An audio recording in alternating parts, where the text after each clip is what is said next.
प्यारे बच्चों, हम दैनिक जीवन में अनेक ऐसे उदाहरण देखते हैं जिसमें हम एक या एक से अधिक वस्तुओं को समान भागों में बांटते हैं।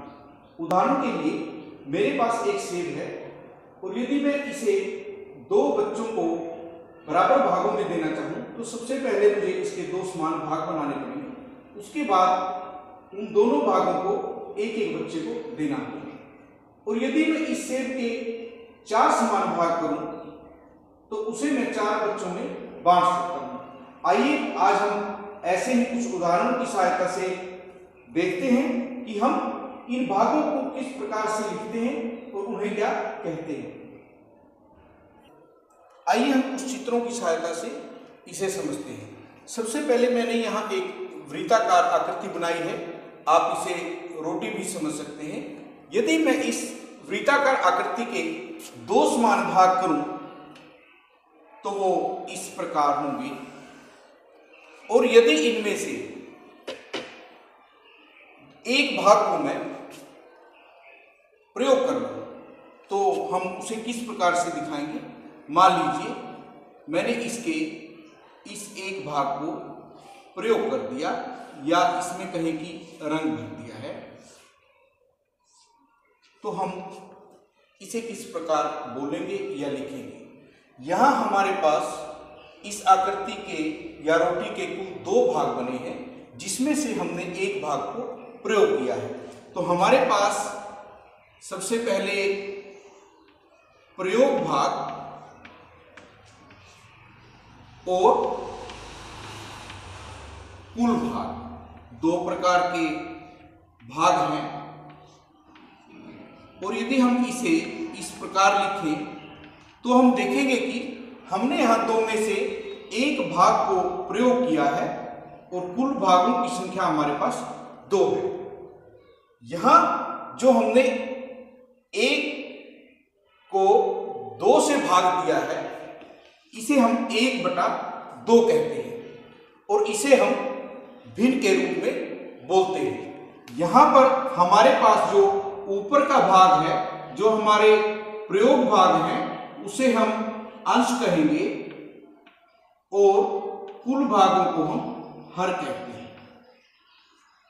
इसी प्रकार यदि हम एक बिस्किट को या एक ब्रेड को 2 भागों में बांटे तो आप देखेंगे कि हम उसे इस प्रकार बीच में से 2 भागों में बांट सकते हैं।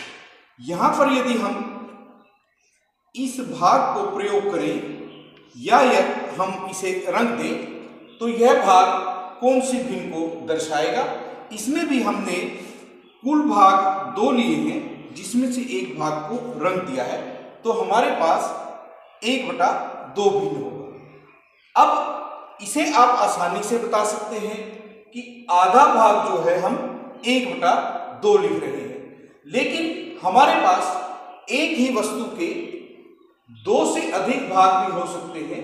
देखिए इन्हें हम किस प्रकार से लिखेंगे। हमने एक रोटी या वृत्ताकार शीट ली, उसे पहले 2 समान भागों में बांटा, उसके बाद उसे फिर से हमने 2 भागों में बांटा, तो आप देखेंगे कि इसके 4 समान भाग होंगे। और यदि मैं इनमें से इस प्रकार सिर्फ एक भाग को रंगूं तो वो कौन सा भाग निरूपित होगा। अब यहां हमें पहले की तरह प्रयोग किए हुए भाग और कुल भागों की आवश्यकता है। यहां हमारा प्रयोग किया हुआ भाग या रंगा हुआ भाग 1 है और कुल जो समान भाग हमारे जो बने हैं वो 4 है। कुल भागों की संख्या 4 है, रंगे हुए भाग की संख्या 1 है, तो हम उसे 1/4 के रूप में दर्शाएंगे। इस प्रकार हम देखते हैं कि भिन्नों को हम अंश बटा हर के रूप में दर्शाते हैं। हमारा जो ऊपर वाला भाग है वो अंश को निरूपित करेगा और नीचे वाले भाग को हम हर कहते हैं। तो सबसे पहले हमें भिन्न को दर्शाने के लिए महत्वपूर्ण बात जो याद रखनी है वो ये है कि जो भी इसमें भाग बनेंगे वो हमारे समान भाग होंगे। उदाहरण के लिए यहाँ पर एक वृत्ताकार शीट है, यदि हम इसे इस प्रकार मोड़ें तो आगे का भाग पीछे के भाग को पूरी तरह से ढक देगा और यह जो हमारी वृत्ताकार शीट है वो दो भागों में विभाजित होगी। इसी प्रकार यदि हम किसी भी आकृति को रंग कर दिखाएंगे, जैसे कि यहाँ हमने दो भाग बनाए थे जिसमें से एक भाग को रंगा था, वो आपको इस प्रकार की दिखाई देगी और रंगा हुआ भाग जो है कुल आकृति का 1/2 भाग होगा, क्योंकि यहाँ पर हमारे कुल भाग 2 हैं और रंगा हुआ भाग जो हमारा है 1 है। यदि हम इस प्रकार 1/4 भाग को किसी भी आकृति में दिखाना चाहें तो सबसे पहले हम एक आकृति लेंगे, उसमें 4 समान भाग करेंगे और एक भाग को यदि हम दर्शाते हैं तो वह हमारा भिन्न 1/4 होगा। इस प्रकार की हमारे पास और भी बहुत सी आकृतियां हो सकती हैं। आप इस आकृति को देख सकते हैं। यहां पर हमारे पास कुल भागों की संख्या देखें तो 4 है, जिसमें से हमने 2 भागों को रंग दिया है। तो हम कह सकते हैं कि प्रयोग किए हुए भाग 2 और कुल भाग हमारे 4 है। इसे हम 2/4 गुण के रूप में लिख सकते हैं। इसी प्रकार हमारे पास एक और आकृति है। यहां पर यदि हम कुल भागों की संख्या को देखें तो हमारे पास 3 और 3 6 और 3 9 भाग है और रंगे हुए भागों की संख्या हमारे पास 8 है। यदि हम रंगे हुए या छायांकित भागों की भिन्न को दर्शाना चाहें, वह हमारे पास 8/9 होगी। रंगे हुए भाग बटे में कुल भाग।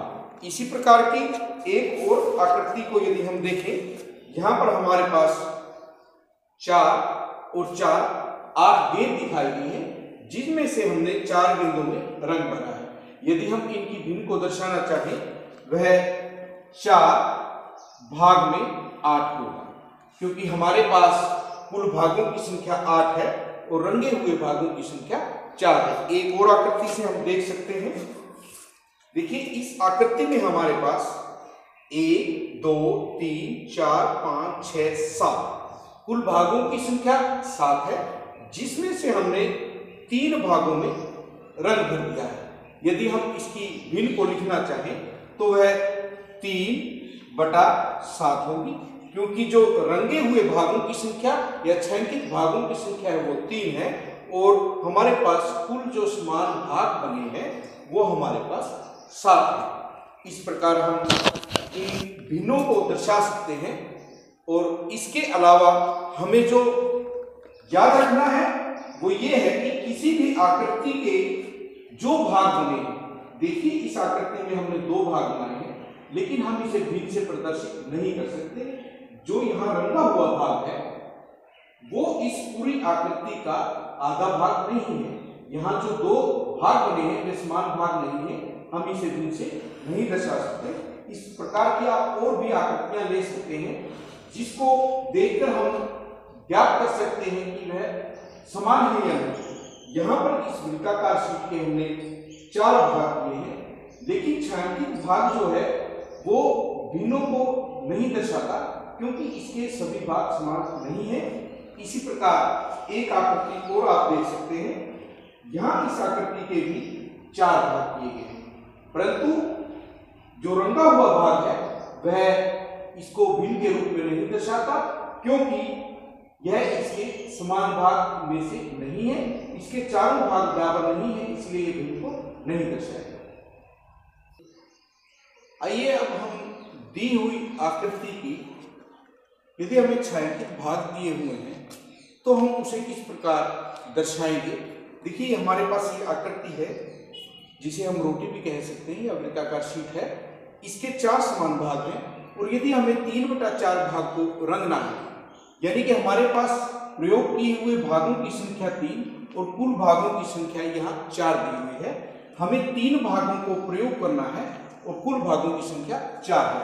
यहाँ पर जो 4 भाग हमें दिए हैं, हम किन्हीं भी 3 भागों को रंगेंगे या छायांकित करेंगे। एक भाग, उसके बाद हम दूसरा इस प्रकार यहाँ भी ले सकते हैं और उसके बाद हम तीसरा भाग लेंगे। इस प्रकार हम देखते हैं कि 4 में से 3 भागों को हमने रंग दिया है या छायांकित कर दिया है। यह 3/4 भिन्न को दर्शाएगा। यहाँ पर हमें 2/3 भिन्न को दर्शाना है, यानी कि हमें 2 भागों में रंग भरना है और कुल भागों की संख्या हमारे पास 3 दी हुई है। हम 3 समान भागों में से किन्हीं भी 2 भागों को छायांकित करेंगे या उनमें रंग भरेंगे। यहाँ पर यदि हम सबसे पहले इस एक भाग को लेते हैं, उसके बाद हमारे पास 2 भाग शेष बचेंगे। आप किसी भी एक भाग को और लें और उसमें रंग भरें या उसे छायांकित करें। उसके बाद यह जो छायांकित भाग है वो 2/3 भिन्न को दर्शाएंगे। इसी प्रकार की एक और आकृति हमारे पास है, इसमें हमें 5/6 भिन्न को दर्शाना है। यहाँ पर प्रयोग किए हुए भाग या रंगे हुए भाग जो हमारे पास 5 और कुल भागों की संख्या 6। हमें किन्हीं भी 5 भागों को छायांकित करना है। इस प्रकार हम एक भाग लेते हैं, उसके बाद दूसरा भाग, तीसरा भाग, चौथा भाग और ये हमारे पास 5वां भाग। हमने 5 भागों को छायांकित कर दिया है, तो यह हमारा 5/6 भिन्न को दर्शाएगा। अभी हमने देखा कि 2/3, 5/6, 3/4 इस प्रकार के भिन्नों में हमारा अंश जो है वो हर से छोटा है, क्योंकि ये एक ही आकृति के समान भागों को निरूपित करते हैं और इन्हें हम उचित भिन्न कहते हैं। तो आपको याद रखना है कि उचित भिन्न में अंश जो है वो हमारा हर से छोटा है। आइए हम एक से अधिक आकृतियों की बात करते हैं। यहां हमारे पास 2 आकृतियां हैं और यदि हमें इन दोनों आकृतियों में से इन भागों को ज्ञात करना है, आधा भाग हमने प्रयोग कर लिया, बचे हुए भाग को यदि हम भिन्न के रूप में लिखना चाहें तो आप देखेंगे यहां पूरा भाग 1 है और आधा भाग हमारे पास और है। इसे हम 1 और आधे भाग के रूप में लिखेंगे। ये हमारा मिश्रित भिन्न होगा, जिसमें हमारे पास पूर्ण भाग भी होगा और एक उचित भिन्न का भाग होगा। इसी प्रकार यदि हम इन आकृतियों की बात करें, हमारे पास 3 आकृतियां हैं जिनमें से हमने आधे भाग को प्रयोग किया है। यदि हम बचे हुए भाग को भिन्न के रूप में लिखना चाहें तो हमारे पास एक आकृति पूरी, दूसरी आकृति पूरी और यहाँ पर बचा हुआ आधा भाग है, यानी कि 2 आकृति पूरी और आधा भाग हमारे पास और होगा। उसे हम 2 सही 1/2 बोलेंगे, जिसमें पूर्ण भाग और उचित भिन्न का भाग दोनों होते हैं, इसीलिए हम इन्हें मिश्रित भिन्न कहते हैं। आपको याद रखना है कि मिश्रित भिन्न में हमारे पास पूर्ण भाग और उचित भिन्न दोनों प्रकार के भाग होते हैं। इस प्रकार आप अपने भिन्न के बारे में अच्छे से कर सकते हैं।